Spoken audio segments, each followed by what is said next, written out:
അപകടകരമായ ഉദ്യമം. 4 ചങ്ങാതിമാർ ഒരു കാട്ടിലൂടെ നടക്കുകയായിരുന്നു.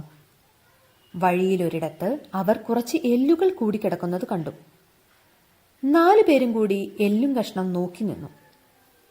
അതിലൊന്നാമൻ പറഞ്ഞു, "ഇതൊരു സിംഹത്തിന്റെ എല്ലിൻ കഷ്ണങ്ങളാണ്. ഞാനിത് കൂട്ടിവെച്ച് സിംഹത്തിന്റെ അസ്ഥികൂടമുണ്ടാക്കും."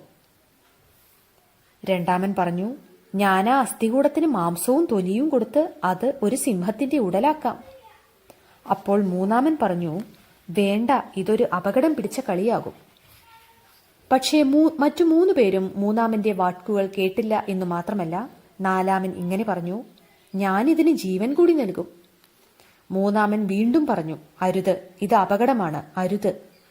മറ്റുള്ളവർ അവനെ ഒരു ഭീരു എന്ന് വിളിച്ച് കളിയാക്കി. മൂന്നാമൻ അവിടെ നിന്നും പോയി. നാലാമൻ സിംഹത്തിന്റെ രൂപത്തിന് ജീവൻ കൊടുത്തു. ജീവൻ കിട്ടിയ സിംഹം അവർക്കെതിരെ ആക്രോശിച്ചുകൊണ്ട് ചാടിയെടുക്കുകയും 3 പേരെയും വധിക്കുകയും ചെയ്തു. സാമാന്യ ബുദ്ധിയില്ലാത്ത അറിവ് പാഴാണ്. ഇതാണ് ഈ കഥയുടെ ഗുണപാഠം.